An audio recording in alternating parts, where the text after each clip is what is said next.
We have a delivery. Oh. Hey, no. Stay. What is it? Oh my God! Can't wait to vacuum later. Hi, I'm Evan. I'm Teddy, and we're the Picture and the Poet. And this is Conversations with Lola, episode 4.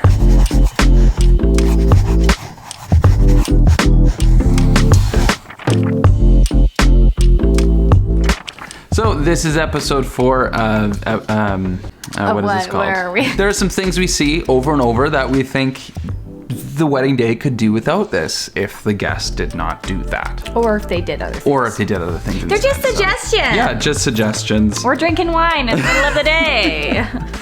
Stop. Ooh, sounds like someone's struggling to pee. This is a new Lola that we haven't tried before. It's like a German name that I don't know how to say. Gerwitz. Traimnir. Okay, let's, without further ado... That went down the wrong pipe. Oh! Without further ado, these are our opinions on wedding guests. No, there's 10 things that you may need to know if you're attending a wedding at any point. At any point. Summer, fall, winter, these always apply. The first thing is don't call, text, or interact with the couple on the wedding day unless you absolutely have to. Or even the day before. Like, don't be texting them and say, hey, where's this ceremony? What time does it start? Like, can I bring a guest? It's like, no.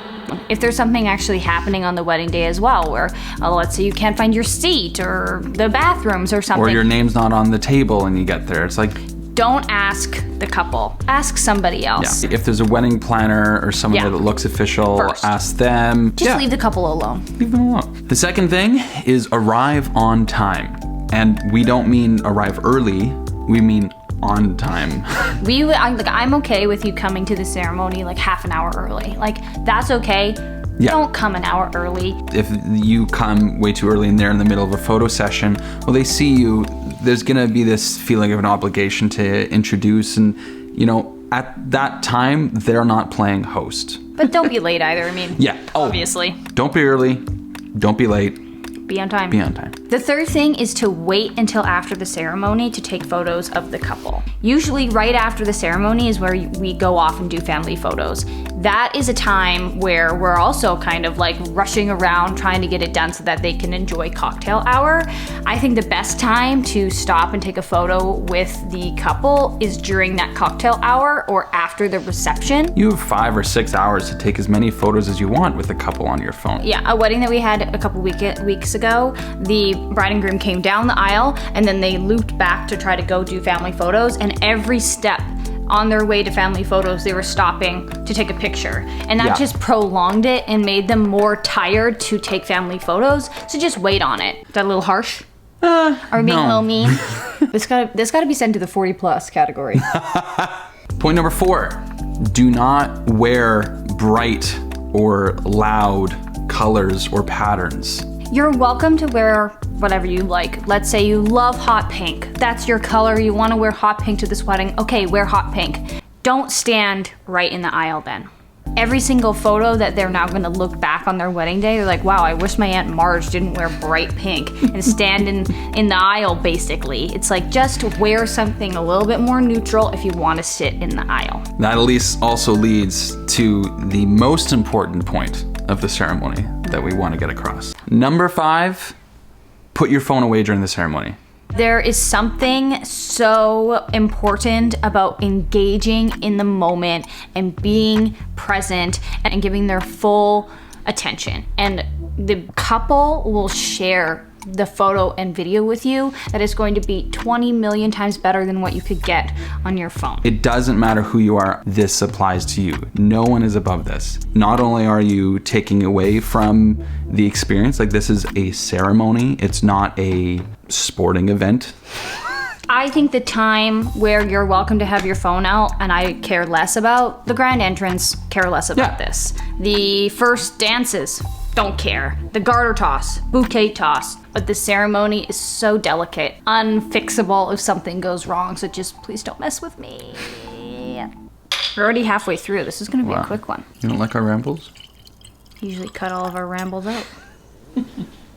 Just a little side note above that, like if you are also a photographer that loves taking pictures with your professional DSLR, a wedding day is a party, we would encourage you to leave your camera at home and enjoy it. But if you do, if it is really important for you to bring your camera, just because you bring a professional camera does not mean you're exempt from this.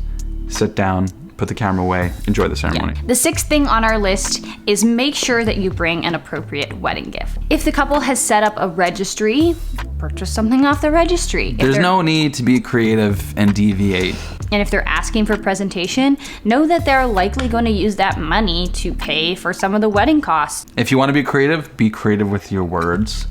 And if you like, you don't need to go above and beyond in the gift or, think outside the box for presentation. Write something meaningful on the card. Like, we absolutely love that. I know whatever wedding you're going to, the couple will so much appreciate that. Point number 7, feel free. No, you are encouraged to ask us to take photos of you with our camera, even with your cell phone camera. We're not offended if the amount of people that come up to us is like I'm so sorry. Like, this is. Can you please just take it with? I know it's just an iPhone. It's not as good as your. I'm not a photographer. I'm like, okay, it's fine.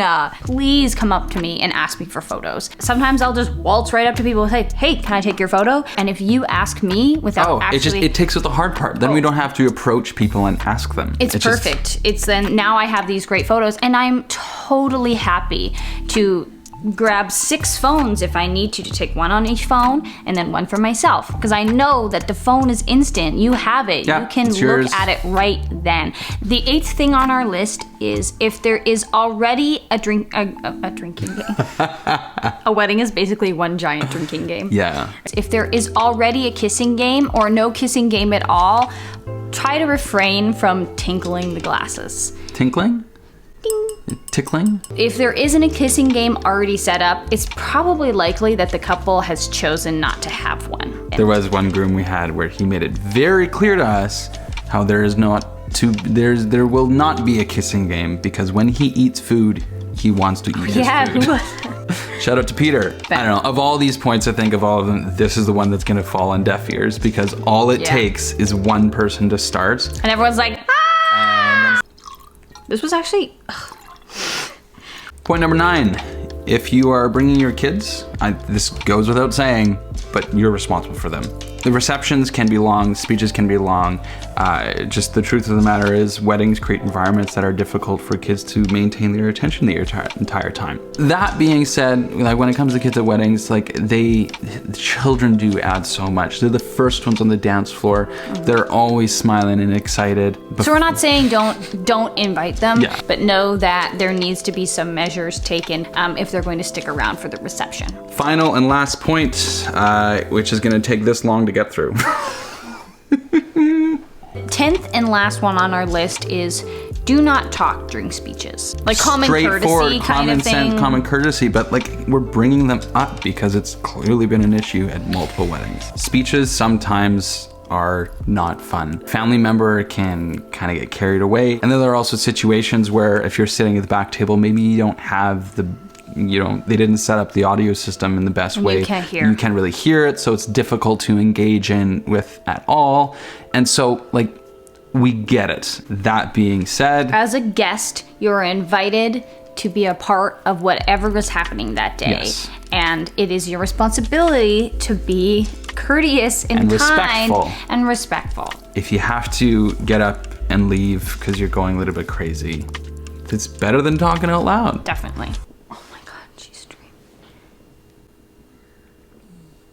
Well, this has been Conversations with Lola. Again, these opinions are our own, and if you disagree with us, you're probably right. Yeah.